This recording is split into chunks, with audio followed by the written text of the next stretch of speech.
I've got a couple of racks of ribs going out here on the smoker right now. In fact, they've been on there getting real close to 2 hours now. And I need something to go along with these 2 racks of ribs. I mean, I don't have to do this, but I'm getting ready to make some barbecue sauce. And so I want to show you how I go about this. Now, don't be surprised if I kind of get your head swimming here, because I put a lot of ingredients in my barbecue sauce. And so let's get turned around here and see how I go about doing this. You might want to have a notepad and pen handy. Okay, so this is quite of an array of stuff that I got going on here. I got a little bit of Tabasco over here, some cooking oil, our base for our barbecue sauce is going to be ketchup, which most barbecue sauces are, unless you're talking white sauce or maybe some sort of Carolina vinegar sauce. But this is going to be, this is my own style, I have to say. So I got a 64-ounce thing of ketchup here that I'm going to put right into my pan. That's going to be my base again.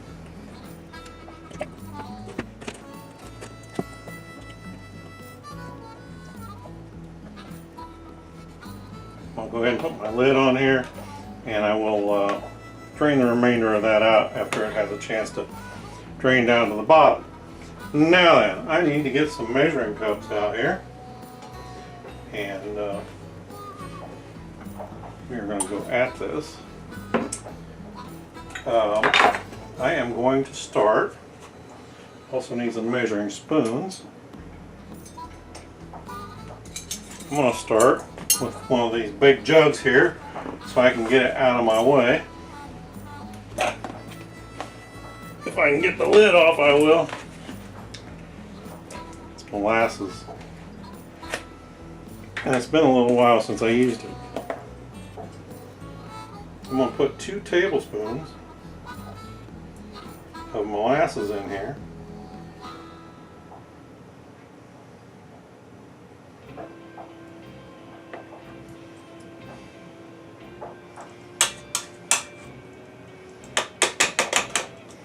Try to dilute it down a little bit with the ketchup. See if I can get it out of the spoon a little easier.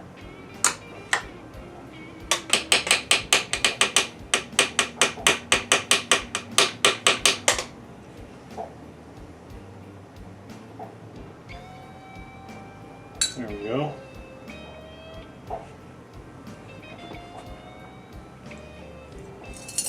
And the molasses is going to give us some sweetness, and it's also going to give us some of that darker color.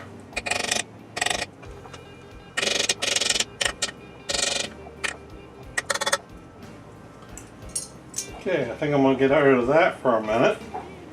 It could come back. I will be doing this by taste as we go along here. This is not a set recipe. The only set recipe I have for barbecue sauce is my professional sauce, and this has definitely has some elements of my professional sauce going on here. I also want 2 tablespoons of Worcestershire sauce.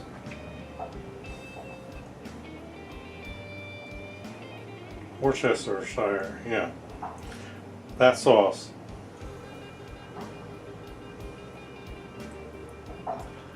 2 tablespoons of that goes in.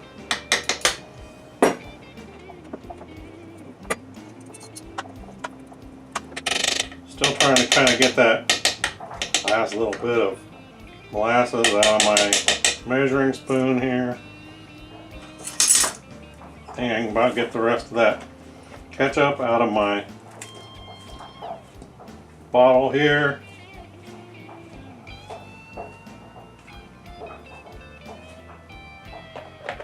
I am experimenting a little bit today, and you will see. I am going to put a 1/4 cup. This is cranberry Concord grape juice. I'm going to put a 1/4 cup of that in here. Maybe a slightly more.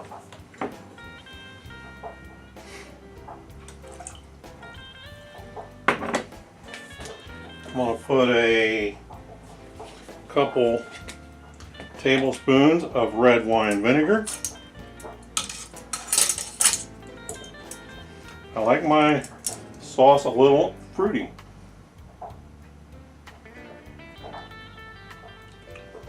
1,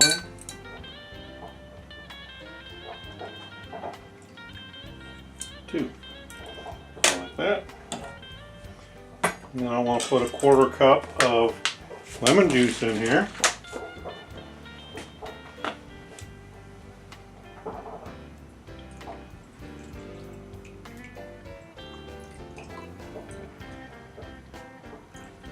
Again, this is going to help us make it kind of fruity flavor.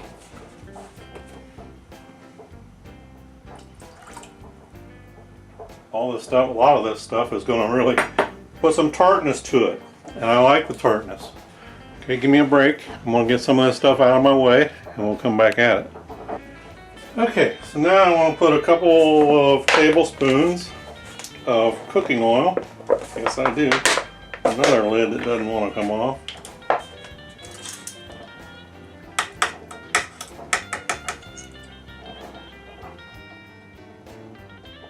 One. That's small one, but feel free to do whatever you like. Just a couple tablespoons. I think that it helps prevent the sauce from sticking to like the cooking grates in the grill a little bit.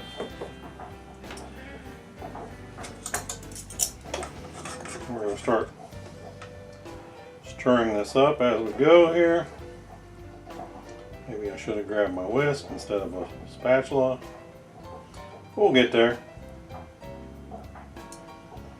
You see we're starting to get all the molasses out of the spoon finally.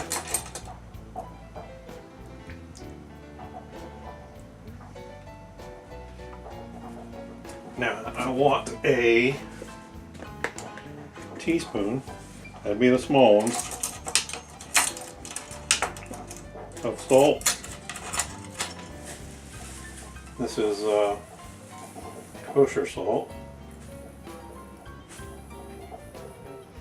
It doesn't have to be kosher salt.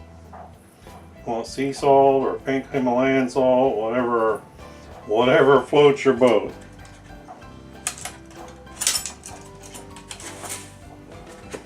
We got that in. Just keep stirring. Now I got myself a little food processor here that I can't say that I've ever used before. My mom gave it to me. I've got a pretty small sweet onion here. I'm gonna see if I can't just kind of emulsify the thing. I got half of the onion in right now.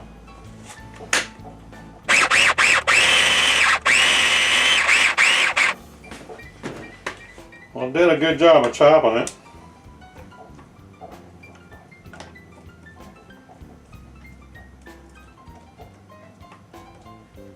Very good job, actually.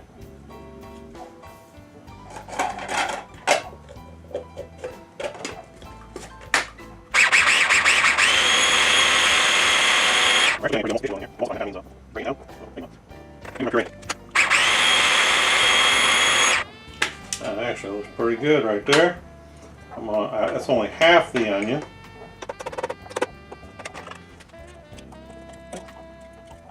I think I'm going to stop with that half of the onion right there. That will further break down here in a little bit when we go to heating it.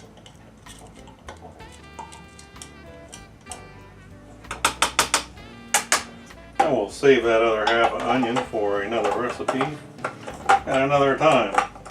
And I think I'm going to use half of this bell pepper as well. We're just going to slice it right down the side like that. Like that. That's about half a bell pepper right there. When you count the bottom for the other half. And we will just kind of take our knife tip here and cut that membrane out. It takes most all the seeds with it.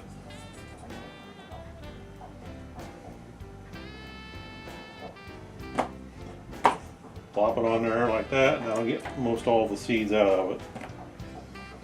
1 or 2 seeds is not going to hurt anything.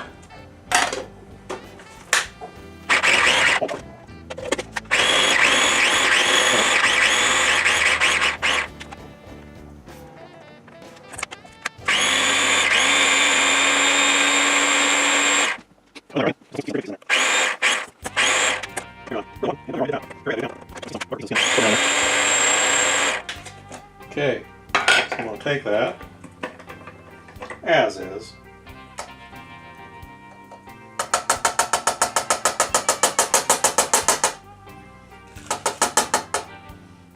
I think we're done with that. To the sink it goes.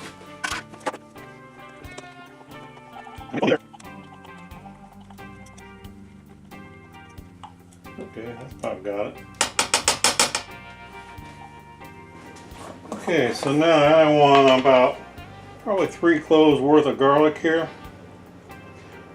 Every meat that I know of, except maybe some seafoods, loves garlic. Or I love garlic on it. So put a generous amount of garlic into my sauce here. And I want a 1/2 cup of brown sugar. That's a good healthy 1/2 cup.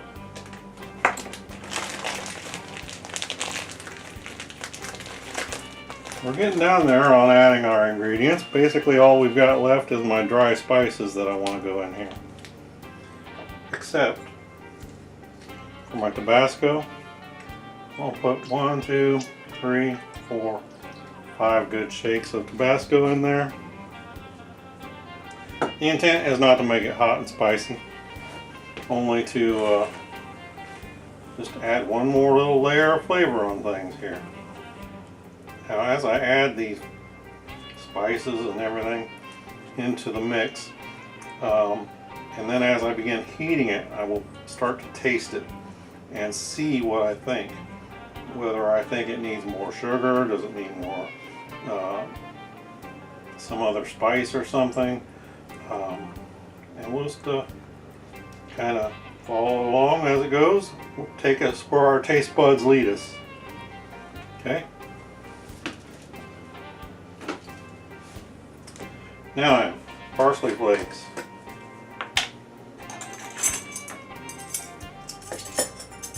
I'm going to put a whole tablespoon of parsley flakes in here, like so. I got rosemary. I'm going to go 1/2 tablespoon on the rosemary. I'm sorry, 1/2 teaspoon. These are the little ones. Full teaspoon of parsley flakes, 1/2 teaspoon on the rosemary. 1/2 teaspoon on thyme. 1/2 teaspoon on black pepper. And 1/2 teaspoon of rubbed sage.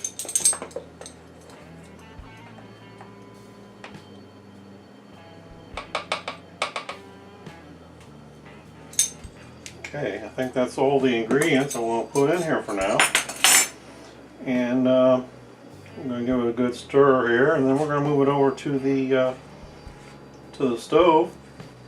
We want to bring it to a boil, because boiling is what is going to bring out all the flavors and help them to kind of meld together, especially out of these dried spices. And that's pretty well got us going. Got all our goodies that are stuck to the side knocked down in there. And so let's get things going over here to the stove. Sorry about the knock there. Okay, so it's time to get the heat on. Up under this. Not too high. We don't want to scorch it to the bottom.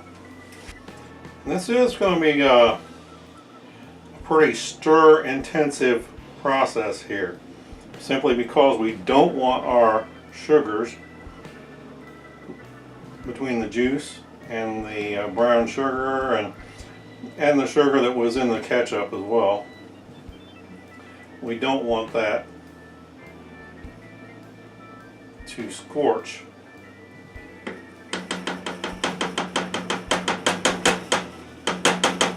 So I'm going to be setting that temperature very low.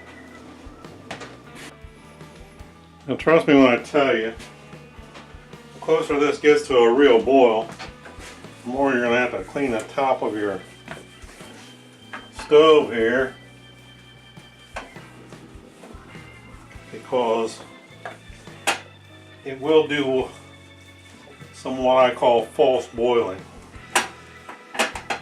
meaning you'll get a lot of bubbles coming out, but it's not a true boil. But that doesn't stop it from kind of splattering all over your stovetop. We'll see where we're laying at here as far as temperature wise. About between 160 and 165. So we've got quite a ways to go here yet, but it is already bubbling up. And if you're going to walk away, something that might help would be to crack a lid on there like that to help keep it from, help contain the splattering a little bit. But again, don't walk away too far, and give it frequent stirring. We do not want to scorch our sugars in there. Alright folks, we're at 202 now. We're definitely at a point where I believe we need to be stirring this nearly constantly.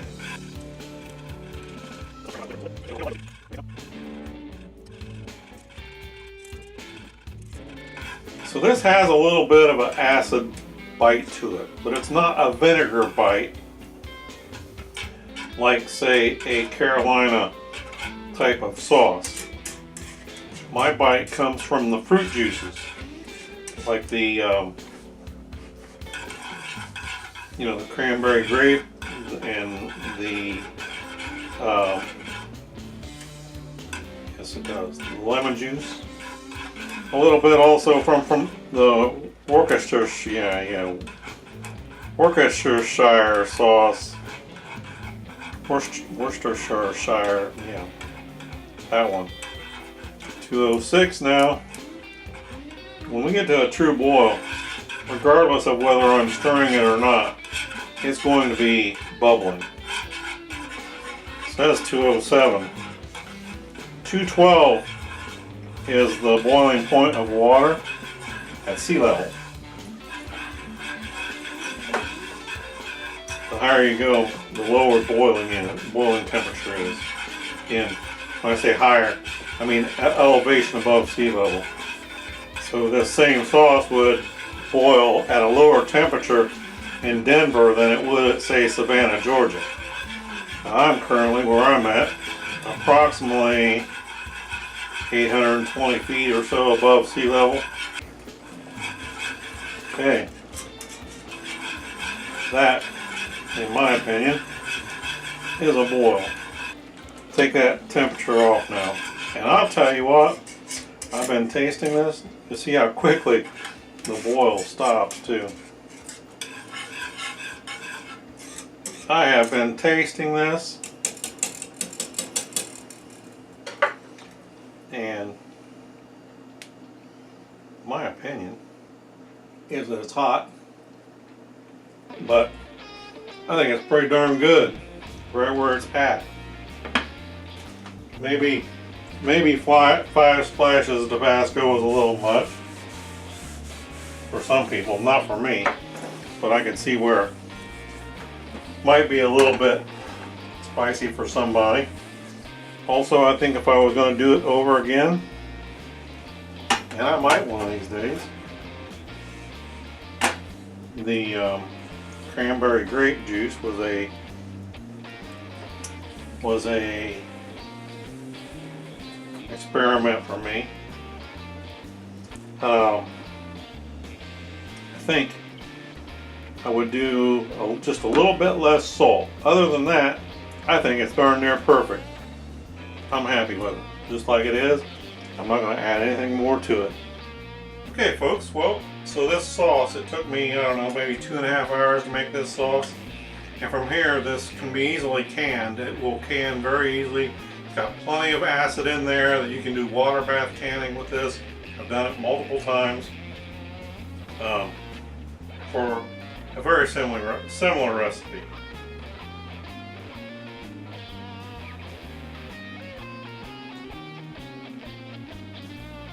Folks, I love this. It's very complex. It's not ketchup. It's not like anything that I think you'll find in most bottled sauces.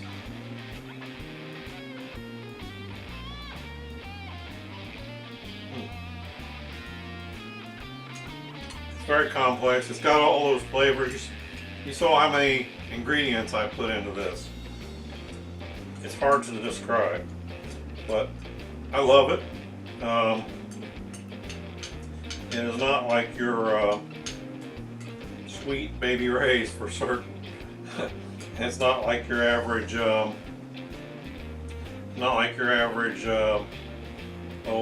St. Louis style sauce or your average Kansas City style sauce, nor is it like your average Carolina sauce. I mean, in my opinion, it's somewhere in the middle. It has some sweetness, it has some tartness. Again, the tartness did not come from vinegar per se. I mean, granted, ketchup has some vinegar in it, and I did put some red wine vinegar in it, but for the most part, the tartness comes from fruit juices. Folks, I hope you enjoyed the video. Do me a favor, if you like what you're seeing down here in the bottom right hand corner, hit like and subscribe, and stay tuned. There's always more to come, and thanks for watching.